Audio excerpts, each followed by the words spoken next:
شروع کرتے ہیں تفسیر. آپ بھی ساتھ ساتھ دعا مانگیے.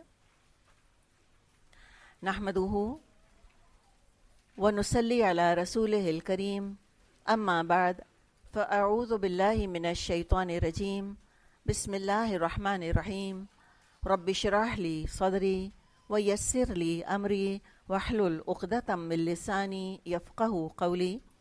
اللہم ارنا الحق حقا وارزقنا اتباعہ وارنا الباطل باطلا وارزقنا اجتنابہ.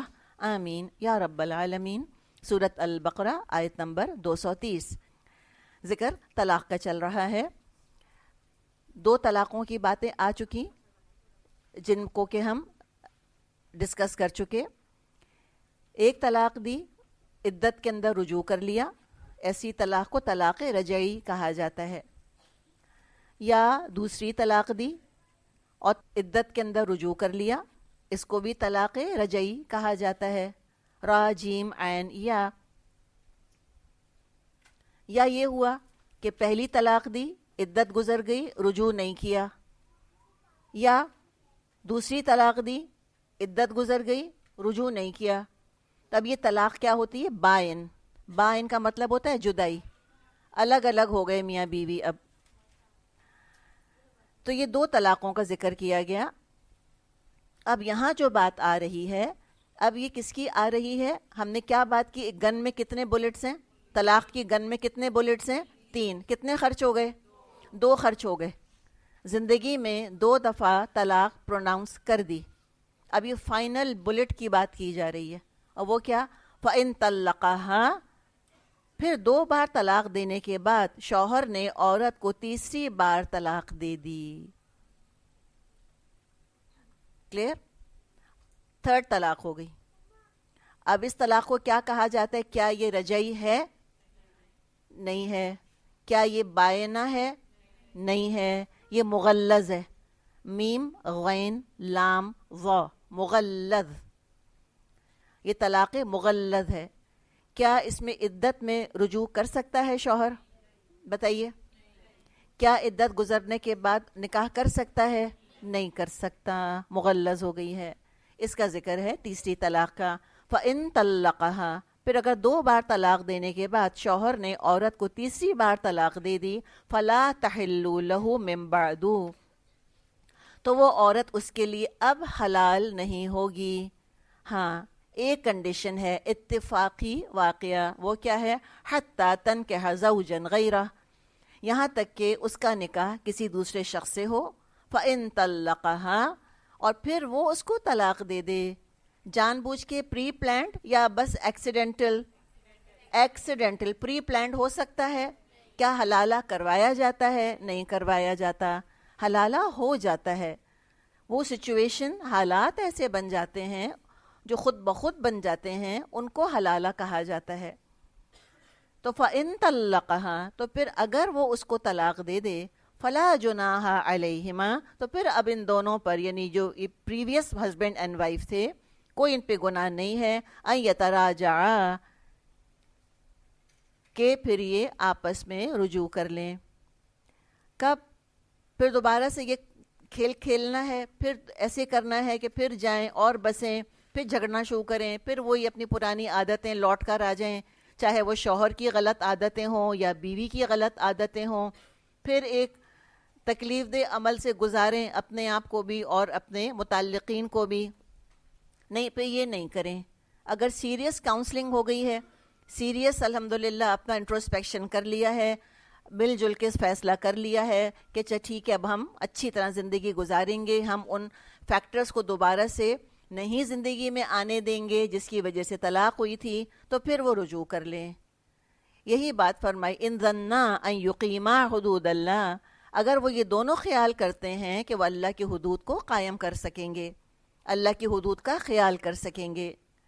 وَتِلْكَ حُدُودُ اللَّهِ. اور یہ ہے اللہ کی حدیں. يُبَيِّنُهَا لِقَوْمٍ يَعْلَمُونَ. اللہ ان کو واضح کرتا ہے ان لوگوں کے لیے جو کہ علم رکھتے ہیں.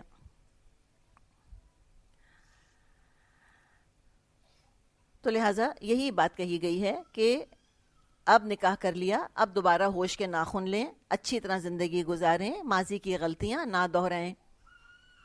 اور حلالہ کروانا، اس کے بارے میں نسائی میں حدیث ہے، آپ صلی اللہ علیہ وسلم نے فرمایا کہ حلالہ کرنے والے اور حلالہ کروانے والے پر لعنت ہے، کہ آپ نے لعنت فرمائی ہے۔ تو اب یہ دیکھیں کہ 2 آیتیں ہیں 229 اور 230، ان 2 آیتوں میں 6 دفعہ حدود اللہ کا ذکر آیا ہے، 6 ٹائمز 2 آیتوں کے اندر۔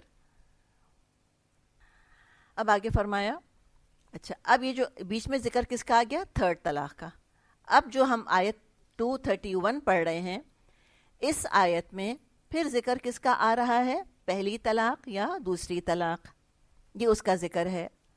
فرمایا فَإِذَا طَلَّقْتُمُ النِّسَاءَ، اور جب تم عورتوں کو طلاق دے دو، فَبَلَغْنَ أَجَلَهُنَّ، اور ان کی عدت پوری ہونے کو آ جائے۔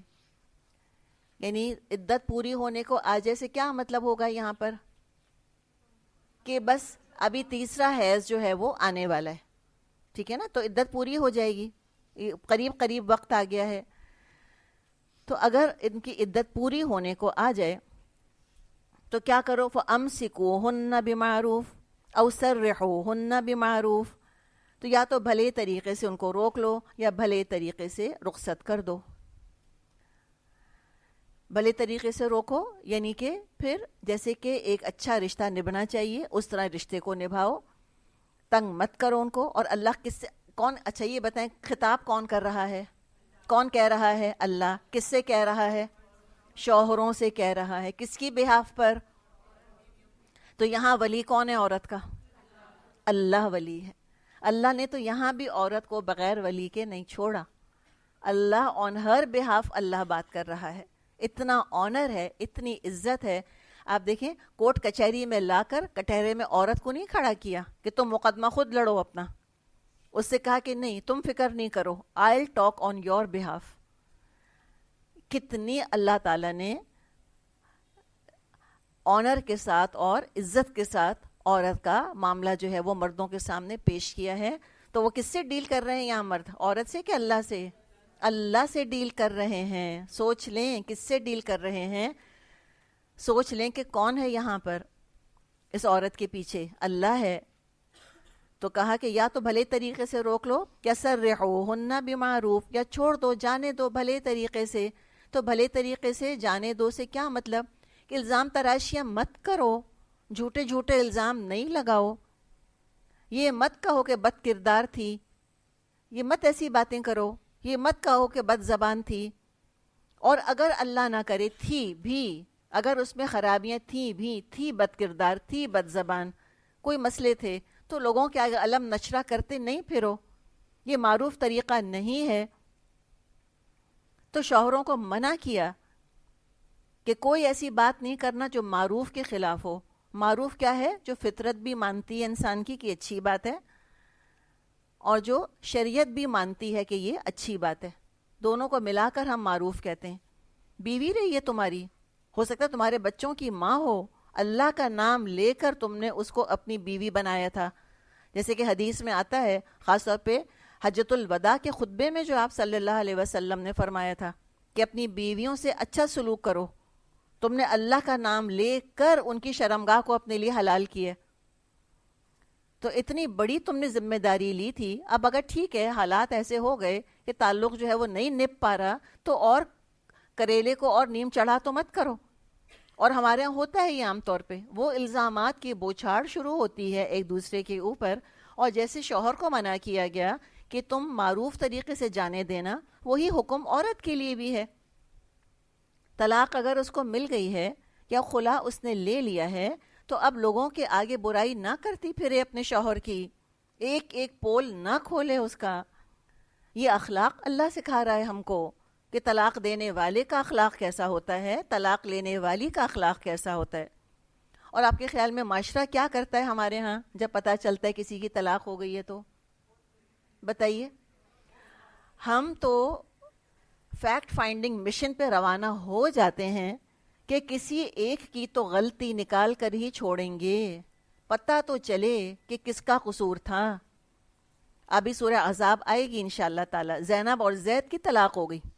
زینب کون تھیں؟ آپ صلی اللہ علیہ وسلم کی پھوپھی زاد بہن، اعلیٰ ترین خاندان قریش کا، زید کون تھے؟ آپ صلی اللہ علیہ وسلم کے آزاد کردہ غلام جو پہلے منہ بولے بیٹے تھے اور جو کہ شہید ہوئے ہیں موتا میں، ان کا نکاح ہوا، ان کی طلاق ہو گئی. مجھے بتائیں کس کو برا کہیں گے؟ کس کو برا کہیں گے؟ ہم مدینے کے معاشرے میں ہم نے نہیں سنا کہ لوگوں نے جا کے باتیں بنانی شروع کریں کہ اچھا وہ کھانا وقت پہ نہیں پکاتی تھی، وہ ایسی تھی، وہ پیسہ نہیں کماتا تھا، اس کی تو لڑکے کی تو اماں ایسی نعوذ باللہ چڑیل تھیں، اس وجہ سے یہ ہو گیا. ہم تو نہ صرف لڑکی کو لپیٹ میں لیتے ہیں، ہم تو اس کے پورے خاندان کو لپیٹ میں لیتے ہیں کہ کیا تربیت کری تھی بیٹی کی، کچھ نہیں سکھایا تھا بیٹی کو. وہ تو ایسے، اور اللہ نہ کرے اگر اماں کہیں دینی مزاج کی ہیں، اوروں کو درس دیتی پھرتی ہیں، بیٹی کو تو کچھ نہیں سکھایا. تانے جو ہیں وہ خالی بیٹی کی حد تک محدود نہیں ہوتے، وہ تو ماں باپ بہن بھائی سب کو لپیٹ میں لے لیتے ہیں. کہتے ہیں ان کے تو خاندان کی عورتوں کا طریقہ ہی ہے، طلاقیں مانگتی رہتی ہیں، طلاقیں ان کو تو ہوتی رہتی ہیں. آج اس کو طلاق ہوئی ہے، کل دیکھنا اس کی بہن کو بھی طلاق ہو جائے گی. ہمارے منہ کے آگے خندق ہیں کوئی؟ ہم ڈرتے نہیں اللہ سے. اتقوا اللہ، اللہ کہتا ہے ڈرو اللہ سے. اور پھر لڑکے کو بھی نہیں چھوڑا جاتا، نہ لڑکے کو چھوڑتے ہیں، اس کے کردار پہ، اخلاق پہ، ہر چیز میں پہ جو ہے وہ کمنٹ کیا جاتا ہے. اس کے خاندان کو کون سا چھوڑا جاتا ہے کہ ماں ایسی تھی اور ابو ایسے تھے اور بہنیں ایسی تھیں اور بھائی ایسے تھے. ہاں لڑکے کے تو بھائی نے بھی بیوی کو طلاق دے دی ہے، ان کا تو خاندان ہی پورا ایسا ہے. یہ کوئی معروف طریقے نہیں ہیں. تو اب میں نے اور آپ نے کیا سبق سیکھا؟ ہم کو پتہ چلا کسی کی طلاق ہو گئی، انا للہ پڑھیں اس لیے کہ حادثہ ہے، ایک ان پلیزنٹ واقعہ ہے، دعا کریں اور اللہ تعالیٰ سے پناہ مانگے کہ اللہ تعالیٰ حفاظت فرما سب کی. بالکل چپ رہنا ہے، بالکل خاموش، کسی سے نہیں پوچھیں اچھا کیا ہوا تھا. اور جن کے گھروں میں یہ واقعہ ہوا ہے وہ اس کی اذیت کو خوب سمجھ سکتے ہیں. جس کی طلاق ہوتی ہے خالی وہ نہیں گزر رہا ہوتا ٹراما سے، اس کے بہن بھائی بھی گزر رہے ہوتے ہیں، اس کے والدین بھی گزر رہے ہوتے ہیں. تو لہٰذا دل یہ چاہتے کوئی نہ مجھ سے پوچھے آ کر، کوئی نہ کرے دے آ کر. اور جس کی طلاق ہوئی اور جو طلاق دے رہا ہے وہ بھی انا للہ پڑھے کہ انا للہ و انا الیہ راجعون، اللہم اوجرنی فی مصیبتی و اخلف لی خیرم منہا. ہم اللہ ہی کے ہیں، اللہ ہی کی طرف ہمیں لوٹ کر جانا ہے. اللہ اس مصیبت پر مجھ کو بہترین اجر عطا فرما اور اللہ اس سے بہتر مجھ کو عطا فرما دے. اللہ تعالیٰ اس مرد کو اس سے بہتر بیوی عطا فرما دے اور اللہ تعالیٰ اس عورت کو اس سے بہتر شوہر عطا فرما دے. یہ ہے معروف طریقہ. ہم انسان ہیں، انسانیت ہونی چاہیے. ہم جنگل میں نہیں رہ رہے، یہ جنگل کا قانون نہیں چلتا یہاں پر کہ پہلے ہی کوئی اتنے بڑے ایموشنل ٹراما سے گزر رہا ہے اور معاشرے والے اپنی زبان سے مزید اس کو اذیت پہنچائیں. تو اللہ تعالیٰ رحم کرے ہم پہ. ہم سب اس معاشرے میں رہتے ہیں، ہمیں پتہ ہے کیسی کیسی باتیں بنتی ہیں، کسی کو نہیں چھوڑا جاتا. اللہ کہتے ہیں معروف، روکو تو معروف طریقے سے، چھوڑو تو معروف طریقے سے. اور کیا فرمایا؟ وَلَا تُمْسِكُوهُنَّ ضِرَارًا لِتَعْتَدُوا، اور دیکھو محض ان کو ستانے کی خاطر مت روکے رکھو. یہ تمسکو کون ہے؟ وَلَا تُمْسِكُوا، اللہ کس سے کہہ رہے؟ شوہروں سے. ہنہ کون ہے؟ بیویاں، جس کو کہ عدت میں جس سے کہ رجوع کر لیا گیا، دوبارہ اس کو روک لیا. تو تنگ کرنے کے لیے مت روکو اور مزید ان کو ٹارچر کرنے کے لیے مت روکو کہ پھر روک کر اور پھر ہم اس پہ اب اور ظلم کریں گے اور اپنی کوئی اور دل کی بھڑاس باقی رہ گئی ہے جو نکالیں گے. فرمائے وَمَن يَفْعَلْ ذَلِكَ، جو یہ کام کرے گا. اور ذالک، دیکھیں بہت عظیم بات ہے عورت کو تنگ کرنا، معمولی بات نہیں ہے. فقط ظلم نفسہ، تو اس نے تو خود اپنے نفس پر ظلم کیا. کسی اور پہ کیا ظلم کریں گے؟ خود اپنے اوپر ظلم کر رہے ہیں. اس لیے کہ قیامت کے دن وہ جو مظلوم عورت ہے، بیوی ہے اور ظالم اس کا شوہر ہے، تو وہ مظلوم عورت جو ہے وہ شوہر کی نیکیاں لے لے گی قیامت کے دن. تو اللہ نے کہا تم سمجھ رہے ہو تم اپنی بیچاری بیوی پر، مظلوم بیوی پر ظلم ڈھا رہے ہو. کوئی اگلا پچھلا اس کا نہیں ہے، خود اپنا دفاع کر نہیں سکتی ہے. بعض دفعہ عورتیں فائنینشلی انڈیپینڈنٹ نہیں ہوتی ہیں، اپنے پیروں پہ کھڑی نہیں ہو سکتی ہیں.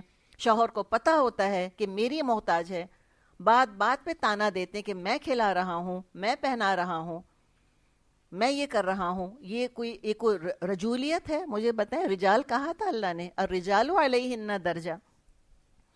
کہاں گئی وہ شیولری، کہاں گئی وہ مردانگی، کہاں گئی وہ بہادری اور وہ شفقت جس کا کہ مظاہرہ ایک مرد کو کرنا چاہیے؟ درجہ دیا اللہ نے، تو اب درجے کے حساب سے اپنا عمل تم کو کرنا چاہیے۔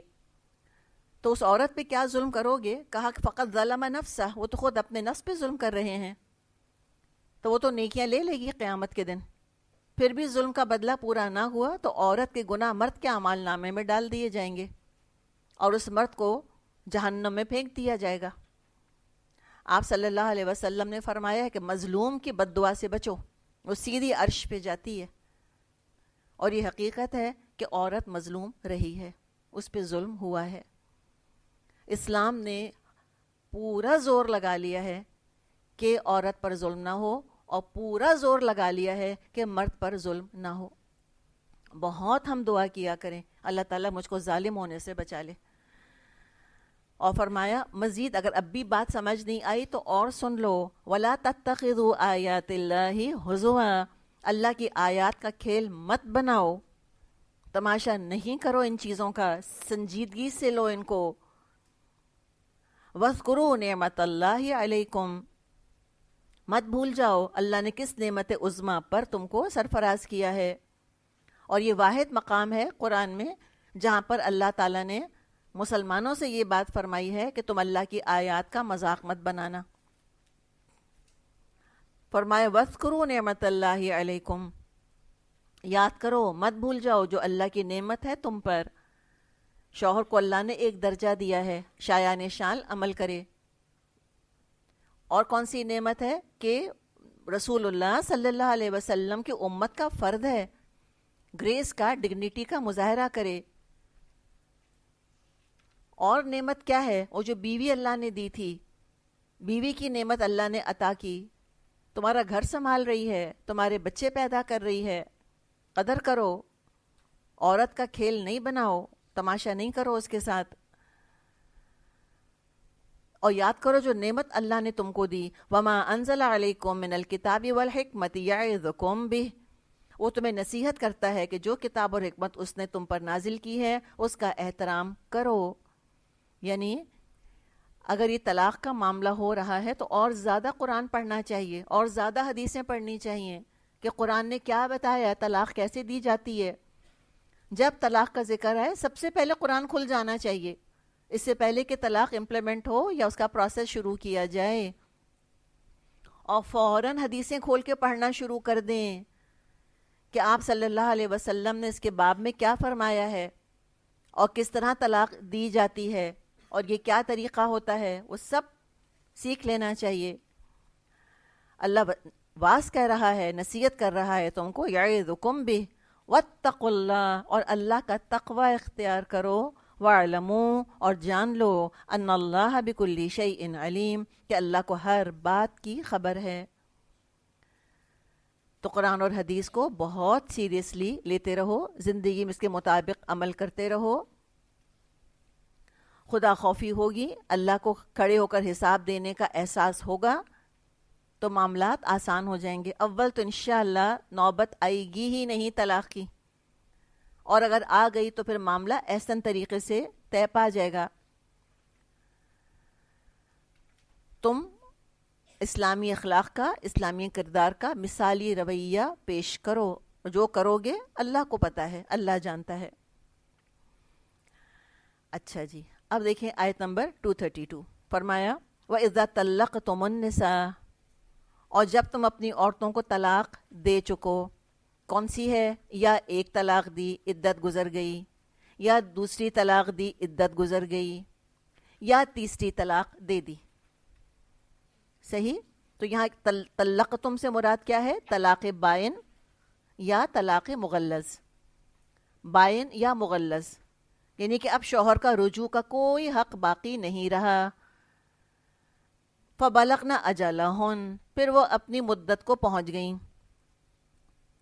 اپنی مدت کو پہنچ گئیں سے کیا مطلب؟ کہ عدت ان کی پوری ہو گئی۔ فَلَا تَعْضُلُوهُنَّ أَن يَنكِحْنَ أَزْوَاجَهُنَّ، اب اس میں مانے مت ہو کہ اپنے زیر تجویز شوہروں سے نکاح کر لیں۔ اذا تراضوا بینہم بالمعروف، جبکہ معروف طریقے سے وہ نکاح پر راضی ہوں. ذالک یوعظ بہ من کان منکم یؤمن باللہ والیوم الآخر ذالکم ازکی لکم واطہر واللہ یعلم وانتم لا تعلمون. تم کو نصیحت کی جاتی ہے ایسی حرکت ہرگز نہ کرنا اگر تم اللہ اور روز آخر پر ایمان لانے والے ہو. تمہارے لیے شائستہ اور پاکیزہ طریقہ یہی ہے کہ اس سے باز رہو. اللہ جانتا ہے، تم نہیں جانتے. تو ہم نے بات کی تھی ترجمہ کرتے ہوئے کہ یہاں جو خطاب کیا اللہ تعالیٰ نے کہ لا تعدلوہن، مت تم رکاوٹ بنو، تو یہاں پر خطاب اس عورت کے پہلے شوہر سے بھی ہو رہا ہے اور اس عورت کے ولی سے بھی ہو رہا ہے. بھائی ہے یا والد یا جو بھی ولی ہے، یعنی اب یہ عورت عدت گزار چکی ہے، تو اگر طلاق بائن ہوئی ہے تو اس عورت کے پاس کیا چوائس ہے مجھے بتائیں؟ دوبارہ اپنے پہلے شوہر سے نکاح کر لے یا کسی اور سے نکاح کر لے. اس میں ایک واقعہ ہم کو ملتا ہے. معقل بن یسار رضی اللہ عنہ صحابی ہیں، فرماتے ہیں میں نے اپنی بہن کا نکاح ایک شخص سے کیا، اس نے اس کو طلاق دے دی. جب عدت گزر گئی تو وہ دوبارہ پیغام لے کر آیا. کون آیا پیغام لے کر؟ وہ پچھلا بہنوئی آیا. ٹھیک ہے، کس کے پاس آیا؟ بھائی کے پاس آیا، لڑکی کے بھائی کے پاس. دوبارہ پیغام لے کر آیا. میں نے اس سے کہا میں نے تمہارا نکاح کیا، اس کو تمہاری بیوی بنایا اور تمہاری عزت افزائی فرمائی. یعنی بیٹی دے کر کیا کہہ رہے ہیں؟ عزت افزائی فرمائی. ہمارے ہاں کیا کہتے ہیں؟ آپ نے رشتہ مانگ کے بڑا احسان کیا ہمارے سر پر، یہ ہماری بچی اس قابل تھوڑی تھی کہ آپ نظر اٹھا کے بھی اس کو دیکھتے. ہم خود جھکاتے ہیں نا اپنے آپ کو، ہم کہتے ہیں ہم بیچارے لڑکی والے، ہم بیچارے ہیں، ہم تو کچھ کہہ ہی نہیں سکتے. کوئی بات ہو کہتے ہیں لڑکے والوں سے کہیں نا، ہم تو لڑکی والے. تو یہ کس نے کہا کہ لڑکی والے گھٹیا ہیں اور لڑکے والے اعلیٰ ہیں؟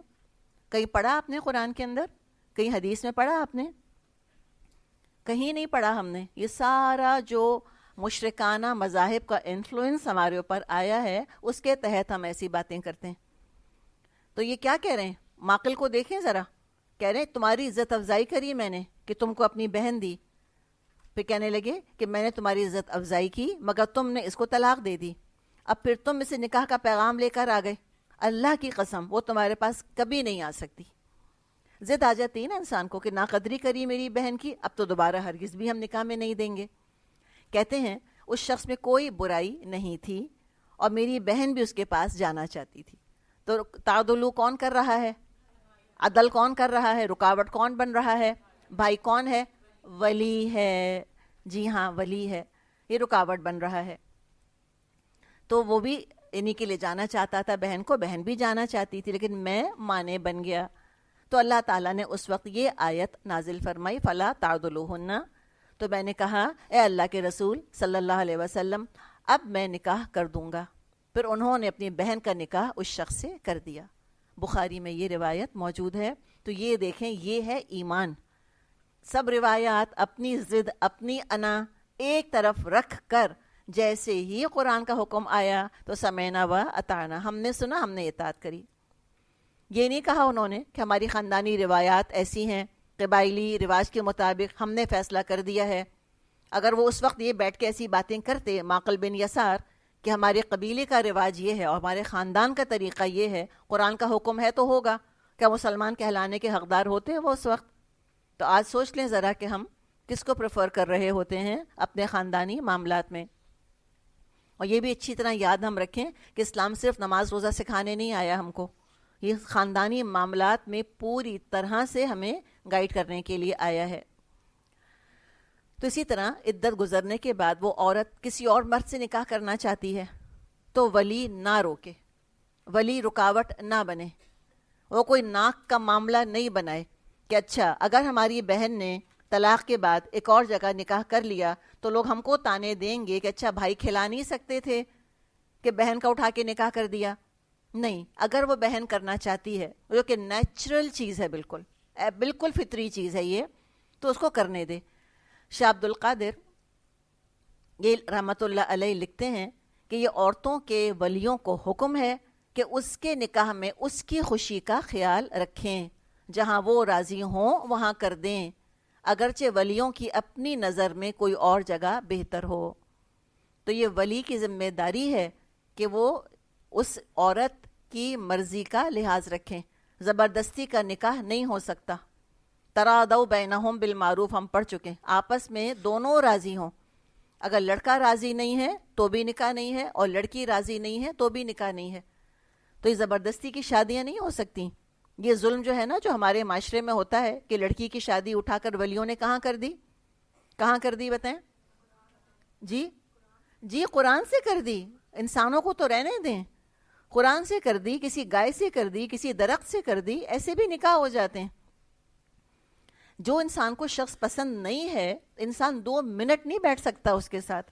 اور اتنا بڑا ظلم کہ ایسی جگہ اٹھا کے لڑکی کی شادی کر دی جہاں ہرگز نہیں کرنا چاہ رہی، ہرگز نہیں کرنا چاہتی، اور اس کو واسطے دے دے کر کہ نہیں ہماری عزت کا معاملہ ہے، ہمارے فلاں کا معاملہ ہے، اور مائیں اور بہنیں بھی آ کر پھر پریشر ڈال رہی ہوتی ہیں کہ نہیں اب تمہیں تو کرنی ہی کرنی ہے۔ اور یہ سارے ظلم کا الزام جاتا کس کے سر کے اوپر ہے؟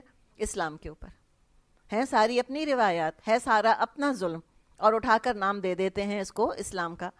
تو اللہ تعالیٰ نے گائے بھینسیں نہیں پیدا کی ہیں کہ جس کھونٹے سے چاہو باندھ دو، اور اس ولی کو بھی اللہ کے ہاں جواب دینا ہے۔ تو اچھا ولی کیسا ہوتا ہے؟ جیسے کہ ہمارے دماغ میں تصور ہے ایک شفیق باپ کا کہ وہ کتنا بیٹیوں کا خیال کرتے ہیں۔ آپ صلی اللہ علیہ وسلم نے خود مرضی پوچھی تھی فاطمہ رضی اللہ عنہا سے، کسی اور کے حوالے بھی نہیں کیا کہ تم پوچھ لو فاطمہ سے۔ یہ ہے دراصل کوئی رشتہ آئے، خود باپ پہلے اپنی بیٹی سے پوچھے۔ اگر باپ نہیں ہے تو پھر جو ولی ہے، بھائی ہوتے ہیں عام طور پہ، وہ خود پوچھیں بہن سے کہ بہن فلاں کا رشتہ آیا، تم کو منظور ہے؟ اور نشانی بتائی آپ صلی اللہ علیہ وسلم نے کہ کنواری لڑکی کی خاموشی اس کی رضامندی ہے، یعنی مسکرا کر چپ ہو گئی ہیں، وہ لال ہو گئی ہیں، ویری گڈ، اس کا مطلب ہے راضی ہیں۔ اور جو شادی شدہ پہلے سے ہوتی ہے، پھر اس کا رشتہ آیا تو ولی اسے پوچھ رہا ہے، تو ظاہر ہے اب جو ایک ان میرڈ لڑکی کی حیا ہے اور ایک شوہر دیکھی عورت کی حیا ہے ان معاملات میں، اس میں ڈیفینیٹلی فرق تو ہو جاتا ہے۔ تو جو آلریڈی میرڈ عورت تھی، یعنی اب اس کو ایک اور نکاح اس کا اگر ہو رہا ہے، وہ تو منہ سے بولے گی کہ ٹھیک ہے۔ تو ولی جو ہیں وہ اس عورت کے والد بھی ہو سکتے ہیں، بھائی بھی ہو سکتے ہیں، اور بعض کیسز میں اگر بیٹے جوان ہو گئے ہیں تو بیٹے بھی ولی بنتے ہیں پھر ماں کے۔ تو لہٰذا ان کو ضروری ہے کہ پھر وہ مرضی پوچھیں اور جہاں وہ چاہیں وہاں شادی کریں۔ اور یہ ولی کا ہونا بہرحال بہت امپورٹنٹ ہے، بہت ضروری چیز ہے، اس لیے کہ عورت بہرحال ان پروٹیکٹڈ ہوتی ہے، اس کے پیچھے کوئی بیکنگ ہونی چاہیے کہ اگر اس پر ظلم ہوا تو اس کے پیچھے ولی موجود ہے جو کہ ایکشن لے سکتا ہے۔ تو آپ صلی اللہ علیہ وسلم نے فرمایا ہے کہ لا نکاح الا بولی، ولی کے بغیر نکاح نہیں ہو سکتا۔ تو جو بھی اس کے پیچھے اس کا محافظ بن رہا ہے وہ اس کا ولی ہوگا۔ اور ہم نے بات کی تھی کہ اگر کوئی بھی رشتہ دار نہیں ہے تو پھر حکومت ولی ہوگی، حکومت کو ولی بننا ہوگا، تاکہ جو اس لڑکی سے، اس عورت سے نکاح کر رہا ہے وہ بے سہارا سمجھ کے ظلم اور ستم نہ کرے۔ یہ ہم آگے سورہ نساء میں پڑھ لیں گے کہ یتیم لڑکیوں سے پہلے وہ لوگ نکاح کر لیا کرتے تھے، یا اپنے بیٹوں کا نکاح یتیم لڑکیوں سے کر لیا کرتے تھے، اور پھر لڑکیوں کے حقوق کا کوئی خیال نہیں رکھتے تھے، نہ ان کو مہر دیتے تھے بلکہ ان کی جائیداد پر بھی قبضہ کر لیا کرتے تھے۔ تو آج ہمیں تو کوئی حیرت ہی نہ ہو ان باتوں پر، ہمارے تو ولی ہوتے ہوئے مہر نہیں مانگنے کی کوئی اجازت۔ اتنا دبایا ہے ہم نے لڑکی والوں کو کہ والد یہ بھی نہیں کہہ سکتے کہ اچھا یہ مہر ہے، یہ تم نے کیوں نہیں ادا کیا، بتاؤ۔ لڑکے والوں کے تو آپ سوچیں لڑکے کا حال کیا ہوگا، شوہر کا۔ وہ تو ہمارے یہاں وہ جو غیرت کے نام کے اوپر سارے جو مظالم ہو رہے ہوتے ہیں، حق تلفیاں ہو رہی ہوتی ہیں، وہ تو اللہ جانے پہ اس کا ریاکشن کیا ظاہر کریں گے، اس لیے کہ ہم نے معاشرے میں دیکھا نہیں ہے سب کچھ یہ۔ تو ولی کی موجودگی بہت ضروری ہے اس کی سپورٹ کے لیے۔ ہاں، یہ جو حدیث ہے کہ لا نکاح الا بولی، کہ ولی کے بغیر کوئی نکاح نہیں، اس میں ایکسیپشنز ہیں کہ ولی اگر خود غرض ہیں اور اپنی غرض، جیسے ہم نے بات کری کہ ولی خود لڑکی کی شادی مثال کے طور پہ قرآن سے یا درخت سے یا کسی ایسے مرد سے کر رہے ہیں جو لڑکی کو بالکل نہیں پسند، تو حکومت کو چاہیے کہ وہ انٹرفیئر کرے. اور آج کل ہیلپ لائنز کا تصور موجود ہے, وہ تو کوئی ایشو ہی نہیں ہے اس کے اندر. تو ہیلپ لائن ہے 911, بڑا مشہور نمبر ہے دنیا کا. جو ٹھیک ہے, اس ٹائپ کا کوئی اگر ہیلپ لائن کا سسٹم ہونا چاہیے کہ وہ لڑکی اس پہ کال کرے کہ میرے ساتھ یہ معاملہ ہو رہا ہے. حکومت کا فرض بنتا ہے کہ آ کے معاملے کی تحقیقات کریں اور لڑکیوں کو ان کا حق دلائیں. تو یہ بات ہے جو یہاں پر کی گئی ہے.